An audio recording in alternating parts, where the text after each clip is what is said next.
우리 성가대의 또 힘찬 찬양 성령 강림절을 맞아서 귀한 찬양 감사합니다.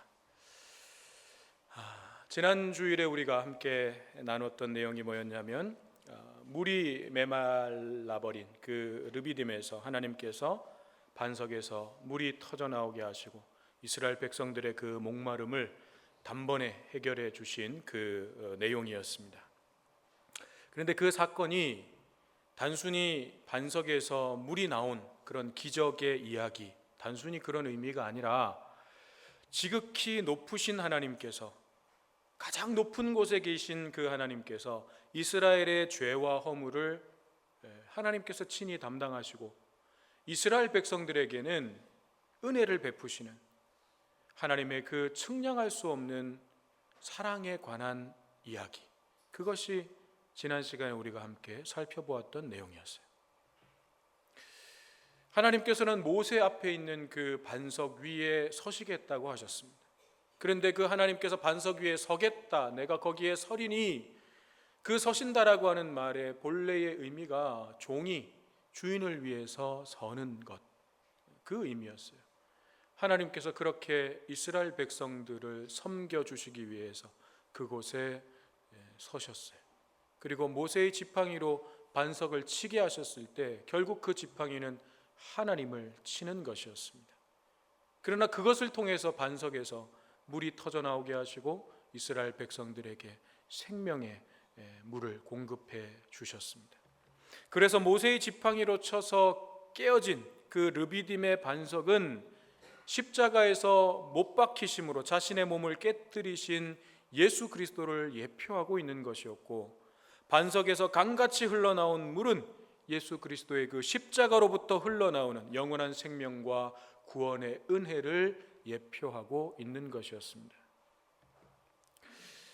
자, 그런데 이스라엘 백성들이 이렇게 하나님의 놀라운 사랑과 은혜를 경험한 후에 르비딤에서는 아주 중요한 사건이 또 하나 일어나게 됩니다. 그것이 이제 오늘 본문의 내용인데 8절을 보니까 이렇게 말씀하고 있습니다.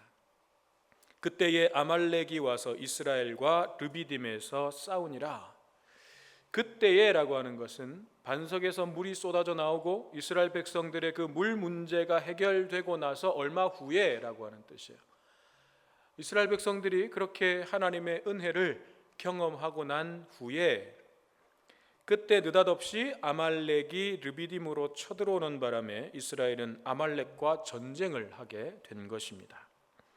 이 아말렉 족속이 누구인가? 족보를 따져보면 이스라엘하고는 사실은 친척 관계예요. 야곱의 형이었던 에서, 그 에서의 손자가 아말렉입니다. 오늘 본문에 이 아말렉이라고 되어 있지만 이건 사실 이제 아말렉 족속을 말하는 거죠. 그런데 이 에서의 핏줄이어서 그랬는지는 모르겠지만 이 아말렉 족속은 매우 거칠고 또 싸움을 잘하는 호전적인 민족이었어요. 그리고 주로 다른 민족들을 약탈하고 침략하고 그러면서 살아가던 아주 광야의 거친 민족이 이 아말렉 족속이었습니다. 이들이 왜 이스라엘을 공격해 왔는가? 이유는 간단합니다. 물 때문에 그래요. 광야에서 물은 너무나도 중요한 부분이죠.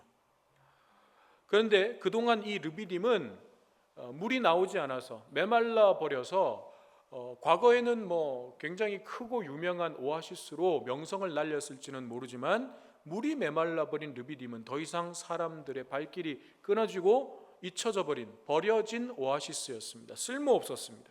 그런데 이 르비딤에서 다시 물이 터져 나오기 시작한 거죠. 다시 물이 르비딤에 가득하게 되었습니다.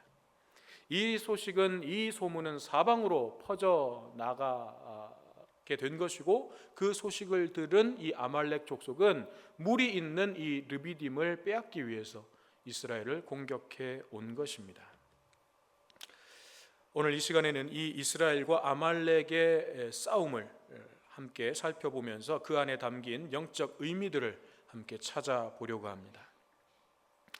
먼저 아말렉이 공격해온, 이스라엘을 공격해온 타이밍을 보면 이스라엘 백성들이 원망하고 불평할 때가 아니라 하나님의 은혜의 역사를 경험하고 문제가 해결되고 한숨 돌리고 있을 때 공격해 왔어요. 영적 싸움도 마찬가지입니다. 사탄은, 마귀는 죽은 말은 걷어차지 않는다라는 말이 있어요. 왜냐하면 달려가는 말을 탁 걸어가지고 넘어뜨리는, 그래서 발로 이제 걷어차려고 하는 건데, 죽은 말은 그럴 필요가 없어요. 왜? 넘어져 있으니까. 우리가 영적으로 메말라 있고 하나님을 불신하면서 원망과 불평과 분노로 가득 차 있을 때, 그리고 우리의 믿음이 작동하고 있지 않을 때, 그때 사탄은 우리를 공격하지 않습니다. 그냥 내버려 둡니다. 왜냐하면 그 모습이 사탄이 우리에게 기대하고 원하는 모습이기 때문에 그렇습니다. 사탄이 원하는 모습을 우리가 보여주고 있는데 굳이 사탄이 우리를 공격하거나 건드릴 이유가 전혀 없는 거죠. 그러나 우리가 하나님의 은혜를 경험하고 믿음이 회복되고 생명력 있는 믿음으로 세워지려고 하면 사탄은 그냥 내버려 두지 않습니다. 어떻게 해서든지 우리를 넘어뜨리기 위해서 온갖 유혹으로 덫을 놓고 시험하고 싸움을 걸어오는 것입니다. 그래서 우리가 은혜를 받고 은혜로 충만해지는 것도 중요하지만 그것보다 더 중요한 게 뭐냐면 받은 은혜를 지켜내는 거예요. 사실은 그게 더 힘들고 중요해요. 은혜를 받는 것 중요하죠. 은혜로 충만한 것 중요하죠. 그런데 그 받은 것으로 끝나버리면 결국은 얼마 가지 않아서 다 쏟아버리는 거예요. 메말라 버리는 거예요. 그래서 내가 받은 그 은혜가 쏟아지지 않도록, 메말라 버리지 않도록 지켜내는 것, 이것이 사실은 훨씬 더 중요한 부분이고 그것이 훨씬 더 사실은 어려운 부분이에요. 힘든 부분이에요. 그래서 고린도전서 10장 12절에서는 선줄로 생각한 자는 뭐 할까 조심하라, 넘어질까 조심하라 말씀하고 있는 것입니다. 자, 아말렉이 그렇게 공격을 해오니까 모세가 이제 작전 지시를 내리는데 그것이 이제 9절이죠. 모세가 여호수아에게 이르되 우리를 위하여 사람들을 택하여 나가서 아말렉과 싸우라. 내일 내가 하나님의 지팡이를 손에 잡고 산 꼭대기에 서리라. 먼저 여호수아로 하여금 사람들을 택하여 나가서 아말렉과 싸우게 합니다. 그리고 모세 자신은 하나님의 지팡이를 손에 잡고 산 꼭대기에 서겠다고 합니다. 이것은 두 개의 전쟁터가 있다는 것을 보여주고 있는 것이죠. 여호수아가 나아가서 아말렉과 싸워야 하는 눈에 보이는 육의 전쟁이 있는 것이고, 모세가 하나님의 지팡이를 들고 싸우는 눈에 보이지 않는 영적 전쟁이 있는 거예요. 이 두 개의 전쟁터가 있다는 것을 보여주고 있는 것입니다. 모세는 이 두 개의 전쟁이 결코 분리되는 것이 아니라는 것을 알았어요. 육의 전쟁과 영적 전쟁이 결코 따로 노는 전쟁이 아니라는 것을 모세가 알았어요. 상황만 보면 당장 아말렉과 싸우는 눈에 보이는 전쟁이 전부인 것 같고, 이것이 제일 급한 문제인 것 같고, 이것부터 어떻게 해서든지 처리하는 것이 중요한 일인 것 같지만, 그것이 본질적인 것처럼 보이지만, 그러나 중요한 것은 눈에 보이지 않는 영적 전쟁이고 그것이 본질적인 싸움이라는 것을 모세는 알았던 것입니다. 그래서 모세는 산으로 올라가서 하나님의 지팡이를 붙잡고 자기가 기도하겠다고 하는 거예요. 다시 말하면 모세는 이 싸움을 영적 전쟁으로 규정하고 있는 것입니다. 눈에 보이는 아말렉과의 싸움, 현실적인 문제가 지금 일어났어요. 그 상황이 지금 벌어지고 있어요. 그런데 모세는 그 상황을 육의 전쟁으로 규정하는 것이 아니라 영적 전쟁으로 규정했습니다. 이 싸움을 육의 전쟁으로 규정하는 순간 그 싸움은 내 힘과 능력으로 싸울 수밖에 없는 싸움이에요. 그건 내 힘과 내 능력으로 싸우는 싸움이에요. 그렇게 되면 결국 내 힘과 능력을 넘어서는 그 싸움은 어떻게 되는 거예요? 감당할 수 있습니까? 이길 수 있습니까? 내 힘과 능력을 넘어선 것을 이길 수 있습니까? 없습니다. 내 힘과 내 능력으로 싸우는 싸움으로 규정해버리면 그것을 넘어서는 것을 만나게 될 때 우리는 낙심하고 절망하고 좌절할 수밖에 없는 거예요. 지금 이스라엘도 객관적인 전력상 자기 힘과 능력으로 아말렉을 이길 수가 없습니다. 절대 이길 수가 없습니다. 아말렉은 이스라엘의 능력을 넘어선 강력한 적이었어요. 그렇다면 이스라엘이 이 싸움에서 승리할 수 있는 길은 하나밖에 없습니다. 그것은 하나님께서 이 싸움을 대신 싸워주시는 거예요. 하나님께서 이스라엘을 대신하여 아말렉과 싸워주시는 거예요. 다시 말해 이 싸움의 본질을 영적 전쟁으로 규정하고 우리가 하나님 앞에 나아가 기도하면 이 싸움은 우리의 손에서 누구의 손으로? 하나님의 손으로 옮겨지게 되는 것이고, 그 싸움은 내 힘과 내 능력으로 싸우는 싸움이 아니라 하나님의 능력으로 싸우는 싸움이 되는 것입니다. 그러면 그 싸움에서 이길까요? 질까요? 승리할 수밖에 없는 것입니다. 모세는 그걸 알았어요. 모세가 자기 지팡이를 하나님의 지팡이라고 한 것도 그런 이유입니다. 모세는 하나님의 지팡이를 손에 잡고 산 꼭대기에 서겠다고 했어요.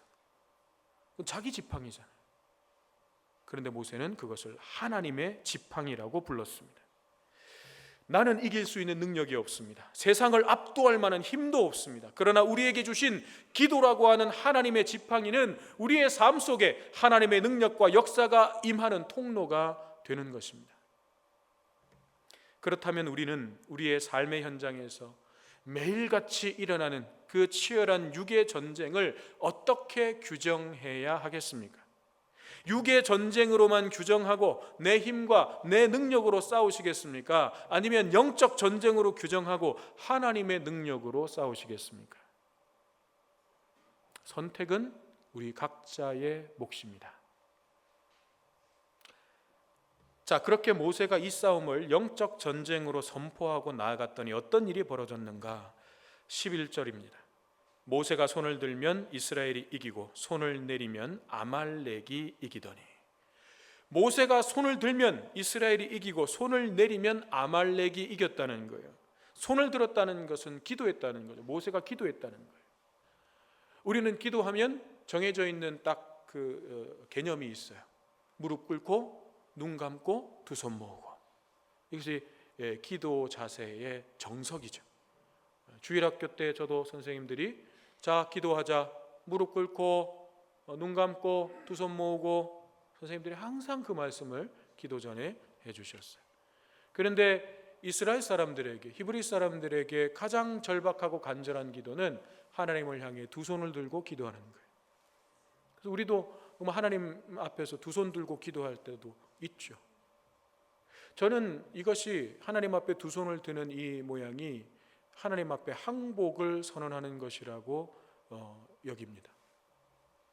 하나님 앞에 항복하는 것, 그것이 두 손 들고 하나님 앞에 기도하는 가장 절박한 기도예요. 하나님 앞에 항복하면요 행복해집니다. 그걸 기억해야 돼요.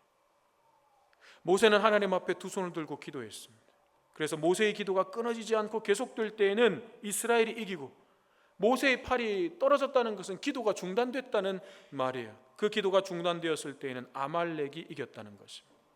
다시 말하면 그 전쟁의 승패가 어디서 갈라지고 있다는 거예요? 모세가 기도하는 그 기도의 자리에서 갈라지고 있는 거예요. 기도하는 그 기도의 자리가 인생이라고 하는 그 전쟁터의 승패를 가르는 최전방이었다는 것입니다. 여러분, 싸움에서 최전방이 있어요. 가장 싸움이 치열하고 전투가 치열한 곳이 최전방이에요. 거기서 밀리면 지는 거예요. 거기서 이기면 밀고 올라가는 거예요. 그런데 우리의 인생이라고 하는 전쟁터의 최전방이 어디냐? 기도하는 기도의 자리예요. 우리는 여호수아가 싸우는 육의 전쟁터, 거기가 인생의 최전방이라고 생각합니다. 그리고 거기에서 승리하기 위해서는 병력도 많아야 되고 또 좋은 최신식 무기도 가져야만 한다고 생각합니다. 그래서 그런 것들을 더 많이 가지기 위해서, 다른 사람들보다 더 많이 내가 가져서 강해지기 위해서 열심히 땀을 흘리고 일합니다. 그러나 전쟁의 승패는 거기서 갈라지는 게 아니에요. 우리의 인생의 승패는 거기서 갈라지는 게 아니에요. 기도하는 기도의 자리가 인생의 최전방이고, 거기서 기도가 끊어지면 결국 우리는 패배하는 거예요. 물론 그렇다고 여호수아가 싸우는 그 육의 싸움이 의미 없고 필요 없다는 뜻이 아니죠. 그럴 필요 없이 하나님 앞에 나가서 기도만 하면 다 해결된다, 이런 의미가 아니죠. 우리 각자의 삶의 자리에서 열심히 일해야 되고, 또 학생들은 열심히 공부해야 되고, 내가 감당해야 될 그 일들을 최선을 다해서 감당해야 합니다. 다만 거기가 최전방은 아니라는 것을 깨달아야 된다는 거예요. 거기서 승패가 갈라지는 것이 아니라는 것을 깨달아야 된다는 거예요. 그 싸움의 승리는 우리가 하나님 앞에 나아가 기도하는 그 기도의 자리에서 결정된다는 것을 깨달아야 된다는 것입니다. 그런데 이 기도가 중단되지 않고 영적 싸움에서 승리하기 위해서는 함께 기도하는 기도의 동역자가 너무나도 중요합니다. 10절을 보니까 모세가 기도하러 산으로 올라갈 때 아론과 훌이 함께 동행했습니다. 기도의 동역자로 함께 한 거죠. 육의 전쟁도 든든한 전우가 있으면 용기를 얻고 힘을 내서 싸울 수 있습니다. 혼자 싸우는 것보다 함께, 전우들과 함께하면, 동지들과 함께하면 훨씬 더 힘이 나고 또 끝까지 그 싸움을 싸울 수가 있는 거죠.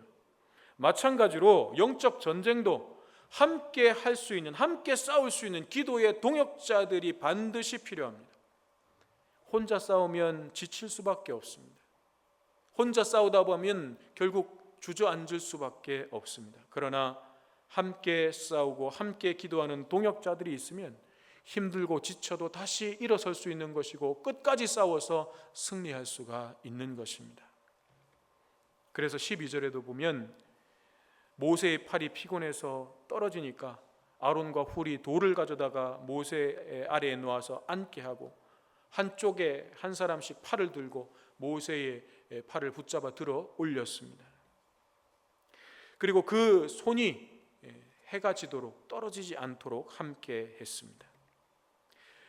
모세도 사람이었고, 지금 이제 이 즈음은 모세가 100세 가까이 되는 노인이었어요. 그렇기 때문에 육체적으로 힘들고 지칠 수밖에 없는 거죠. 게다가 마라에서, 신광야에서, 또 르비딤에서 이 믿음이 연약한 이스라엘 백성들을 이끌어오면서 영적으로도 상당히 그 피로감이 축적되었을 것입니다. 그래서 기도하던 모세의 팔이 내려왔어요. 기도가 중단되었습니다. 그러자 아론과 훌이 모세의 손을 붙들어 올렸습니다. 함께 기도했습니다. 함께 그 영적 싸움을 싸웠습니다. 그러자 모세가 다시 힘을 얻고 계속해서 기도하며 그 영적 싸움을 싸울 수가 있었습니다. 그렇게 모세와 아론과 훌이 함께 기도하며 영적 싸움을 싸웠을 때 어떤 결과를 가져왔습니까? 13절에 여호수아가 칼날로 아말렉과 그 백성을 쳐서 무찌르니라. 마침내 이스라엘이 아말렉을 이기고 승리했습니다. 객관적인 전력으로는 이스라엘이 아말렉을 이기는 것은 사실상 불가능했어요. 그러나 영적 전쟁에서 승리했을 때 이스라엘은 아말렉과의 싸움에서도 승리할 수가 있었습니다. 여러분, 다윗이 골리앗을 어떻게 이겼는지 기억하십니까? 그가 어떻게 골리앗을 이겼는지 기억하십니까? 객관적인 전력으로는 다윗은 결코 골리앗을 이길 수 없습니다. 그러나 다윗이 이길 수 있었던 이유는 다윗의 고백 속에 나옵니다. 골리앗을 향해서 다윗이 뭐라고 이야기합니까? 너는 칼과 창과 단창으로 내게 나아오거니와 나는 만군의 하나님 여호와의 이름으로 내게 나아가노라. 이것이 다윗이 골리앗을 이길 수 있었던 원인이었어요. 비결이었어요. 그는 하나님의 이름, 여호와의 이름을 붙잡았고 하나님의 능력 붙잡고 나아갔습니다. 내 힘과 능력으로 나아갈 때 우리는 넘어설 수 없는 현실의 벽들을 만나게 됩니다. 그건 내 힘으로 어쩔 수 없는 거예요. 그건 내가 아무리 용을 써도 안 되는 거예요. 그럼 우리는 좌절하고 낙심하고 절망할 수밖에 없습니다. 그러나 우리가 하나님의 이름으로 나아갈 때, 하나님의 능력으로 나아갈 때 그 모든 것을 넘어설 수 있고 이길 수 있는 것입니다. 모세는 이 아말렉과의 전투에서 승리를 거둔 후에 하나님께 제단을 쌓고 예배를 드립니다. 그리고 그 제단의 이름을 여호와 니시라고 불렀습니다. 니시는 본래 깃발이라고 하는 뜻이에요. 그래서 여호와 니시 하면 여호와는 나의 깃발이시다라고 하는 뜻이에요. 그런데 이 깃발은 승리를 상징합니다. 그러므로 여호와 니시라고 하는 말은 하나님의 승리를 주시는 하나님, 그런 뜻이 되는 거죠. 모든 승리의 영광을 하나님께 돌려드리는 것입니다. 이것이 최종적이고 진정한 승리예요. 이스라엘 백성들이 홍해 바다를 건너와서 그때 뒤쫓아오던 애굽의 최정예 부대가 홍해 바다에 수장되는 그 엄청난 승리를 거둔 직후에 모세는 어떻게 했습니까? 그 모든 승리의 영광을, 승리의 찬양을 통해서 하나님께 돌려드렸습니다. 혹여라도 백성들의 시선이 자신에게 향할 수 있는 것을 차단하면서 이스라엘 백성들의 시선을 하나님께 돌렸습니다. 그것이 진정한 승리였어요. 이것을 놓치면 이겨도 지는 것이고 승리했어도 패배하는 것입니다. 그래서 하나님께서는 이 모든 싸움과 승리를 기록하게 하시고 여호수아에게 들려주고 외우게 하십니다. 여호수아와 함께 그 아말렉과의 전장에서 싸웠던 사람들이 승리의 원인을 착각하지 않도록 기록하여 가르치게 하시고 대대로 기억하게 하신 것입니다. 아마 여호수아와 또 그때 함께 싸웠던 사람들은 전쟁이 끝나고 나서 아말렉이 다 후퇴하고 나서 어리둥절했을지도 몰라요. 왜? 이기긴 이겼는데 우리가 어떻게 이겼지? 야, 요즘 말로 이거 실화냐? 이렇게 되는 거예요. 요즘 젊은 사람들 말로 야, 우리가 이겼어, 이거 실화냐?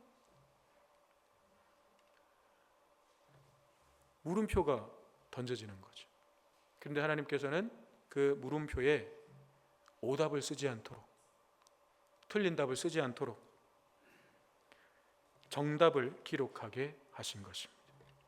말하자면 신앙의 정답풀이 노트를 기록하게 하신 거죠.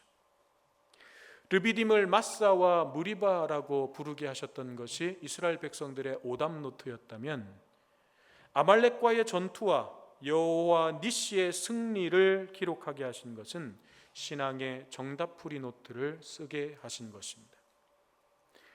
둘 다 있어야 돼요. 오답 노트만 가지고 있다고 해서 승리할 수 있는 게 아니에요. 아, 예전에 내가 이렇게 답을 잘못 썼었지. 그래, 그때 내가 이렇게 잘못했었지. 그것만 기억해가지고는 진정한 승리를 거둘 수 없습니다.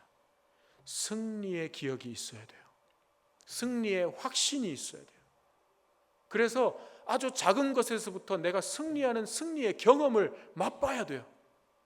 그래서 계속해서 그것을 기억하고 그 기억을 통해서 또다시 도전하고, 그래야 진정한 승리를 맛볼 수가 있는 것입니다. 특별히 이것을 여호수아를 지목하여 그에게 들려주게 하고 외우게 하십니다. 그 이유가 뭐겠습니까? 여호수아는 장차 모세의 뒤를 이어서 이스라엘을 이끌어가야 할 차기 지도자였기 때문에 그렇습니다. 특히나 여호수아는 이제 무슨 사명을 감당해야 돼요? 가나안 땅을 정복하는 숱한 전쟁을 치러야 되는 사명을 감당해야 돼요. 여러분, 가나안 땅에 있는 가나안 족속들은요, 이스라엘 백성들이 자기들의 힘과 능력으로는 싸워 이길 수 없는 상대들이에요. 40년 전에 가데스 바네아에서 이스라엘 백성들이 그냥 돌아 나왔던 이유가 뭐예요? 그 땅을 차지하고 있는 가나안 족속들은 강대하고 거대한 민족이었어요. 그들 앞에서 자기들은 메뚜기 같을 수밖에 없었어요. 그래서 40년 전에 가데스 바네아에서 들어가지도 못하고 도망 나왔어요. 그런 적들과 다시 싸워야 돼요. 전쟁을 해야 돼요. 그렇다면 여호수아는 그 전쟁을 무엇으로 어떻게 치러야 됩니까? 오늘 이 승리에 대한 기억, 이 승리의 경험을 통해서 그 싸움을 싸워야 되는 거예요. 이 전쟁에서 어떻게 승리할 수 있었는지를 여호수아는 기억해야 하는 것입니다. 아말렉은 훗날 또다시 이스라엘을 공격해 올 것입니다. 이번 한 번의 패배로 아말렉이 멸망한 게 아니에요. 잠시 물러갔을 뿐입니다. 아말렉은 또 공격해 옵니다. 르비딤에서 이스라엘이 한 번 이겼다고 끝나는 것이 아닙니다. 싸움은 계속해서 벌어집니다. 영적 전쟁도 마찬가지입니다. 사탄은 끊임없이 우리를 공격해 올 것입니다. 영적 전쟁은요, 내가 한 번 이겼다고 끝나는 게 아니에요. 하나님의 나라에 가는 그 순간까지 우리는 계속해서 이 싸움을 싸워가야 합니다.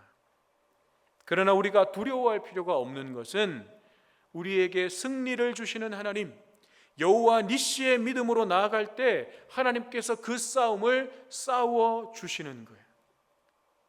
16절에서 그래서 하나님 이렇게 약속하십니다. 여호와께서 맹세하시기를 여호와가 아말렉과 더불어 대대로 싸우리라 하셨다 하였느니라. 하나님께서 대대로 아말렉과 싸우겠다고 약속하십니다. 내 힘과 능력으로 싸우는 싸움은 패배할 수밖에 없습니다. 그러나 하나님께서 그 싸움을 주관하시면 우리는 반드시 승리하게 됩니다. 그러므로 우리의 싸움이 하나님께서 주관하시는 싸움이 되도록 하는 것, 우리의 손에서 하나님의 손으로 이 싸움이 넘어가게 하는 것, 그것이 너무나도 중요한 문제인데 그렇게 할 수 있는 유일한 방법이 기도밖에 없습니다. 우리가 기도할 때 우리의 싸움은 하나님의 손으로 옮겨지게 되는 것입니다. 사탄은 기도하지 않고 목소리만 높이는 사람들, 수천 명, 수만 명이 있어도 두려워하지 않습니다. 그러나 기도의 골방으로 들어가서 기도하는 단 한 명의 믿음의 사람, 사탄은 그 사람을 두려워합니다. 왜냐하면 그 사람을 통해서 하나님의 능력과 역사가 임하게 되기 때문에 그렇습니다. 우리 성호교회가 이 자리가 꽉 차고 그래서 도저히 막 사람들이 앉을 자리가 없어서 또 성전을 막 다시 지어야 되는 이런 상황, 그럴 수 있으면 좋죠. 그것 자체가 나쁜 건 아니잖아요. 그럴 수 있으면 좋죠. 그렇지만 여기가 꽉 찬다 할지라도, 성옥교회가 수천 명, 수만 명의 교회로 성장한다고 하더라도 그 안에 있는 사람들이 무늬만 그리스도인이라면, 기도하지 않는,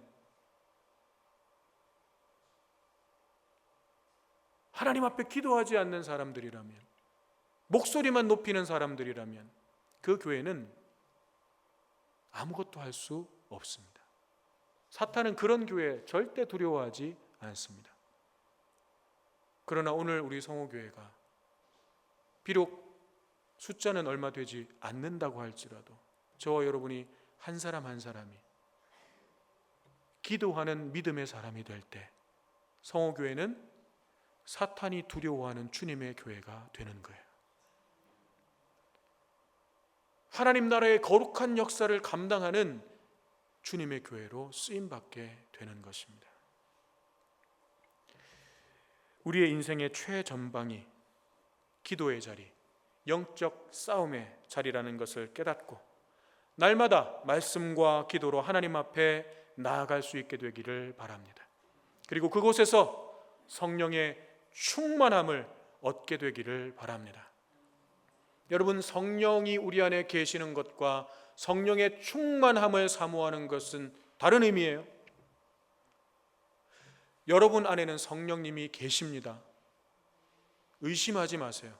내가 방언을 못한다고 내 안에 성령님이 안 계시는 것 아니에요. 내가 예언을 못한다고 내 안에 성령님이 안 계시는 것 아니에요. 내 안에 성령님이 계시는 것과 그 성령님이 내 삶 속에서 충만하게 역사하시는 것은 다른 문제예요.